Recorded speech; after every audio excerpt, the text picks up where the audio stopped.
Российские футбольные болельщики не оценили жест самой красивой девушки Бразилии по версии Playboy и требуют извинений. Ведь она всего лишь хотела, как сама выразилась на страничке в социальной сети, доставить нашим соотечественникам удовольствие. Сьюзи Кортес приняла участие в пикантной фотосессии. Посвятила ее грядущему чемпионату мира по футболу в России. Попросила художников нарисовать на груди символ предстоящих игр. Ну а на другом, не менее выдающемся участке своего тела наш триколор. За сутки скандальный пост посмотрели более миллиона человек. И, как убедилась Анна Финогина, даже те, кто чрезвычайно далек и от спорта в целом, и от футбола в частности. Все детали создания российского триколора моментально оценили миллионы интернет-пользователей. Насколько удались линии, конечно, не важно. Главная тема – сам масштаб задумки. Таким образом, бразильская модель, победительница конкурса «Мисс Бум-Бум-2015» Сьюзи Кортес решила поддержать наших футболистов перед чемпионатом мира 2018, отдав в руки художников свою официально признанную лучшей в Латинской Америке часть тела. Я, Сьюзи Кортес, посылаю огромный поцелуй всей российской команде. И от самого моего сердца довольна и счастлива представлять вас в Латинской Америке. И отправляю мой поцелуй. Я вас люблю. Я вас люблю. Впрочем, все остальное, данное природой и пока не оцененное компетентным жюри, Сьюзи также пустила в дело. Главный символ и талисман праздника спорта «Волк Забивака» никогда, по мнению самой Кортес, не выглядел столь убедительно. Бодипейнт был отличной идеей, потому что у меня отличная фигура. Тело настоящей латиноамериканки, поэтому я предложила так сделать. И всем понравилось. Ну, по поводу «понравилось всем», это, как говорится, еще бразильская бабушка надвое сказала.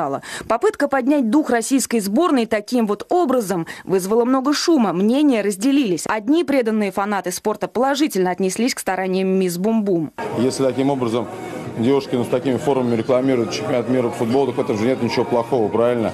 Вот. Многие, например, маркетинговые исследования давно показали, что привлечение, допустим, дам с такими вот формами богатыми может как бы благоприятно сказываться на покупательной способности граждан. Вообще, с удовольствием ее встретим в аэропорту.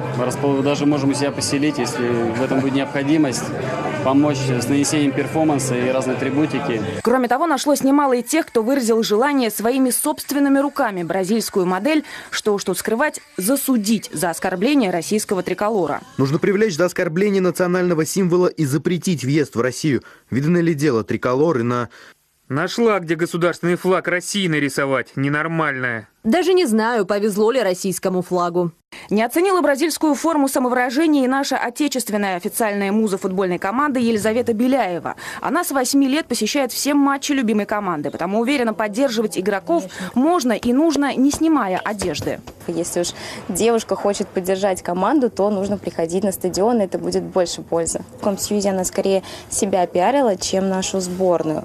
Но, честно говоря, мне бы не хотелось, чтобы российский флаг был на том месте, на котором Сьюзи его изобразила. И я все-таки считаю, что это неуважение к государственным символам. Солидарен с российской мисс неожиданно оказался и представитель той самой целевой аудитории, ради которой и старалась Сьюз, бывший вратарь сборной Руслан Нигматуллин. Ягодицы, даже такие красивые, не место для российского флага. И, ну, скажем так, пусть логотип нашего чемпионата мира пусть и находится где-то на груди, но для российского флага я не согласен, место неподходящее. Меньше всего она думала о России и о нашей стране. Наши ребята не будут обращать внимание на бразильских моделей, потому что наши лучше.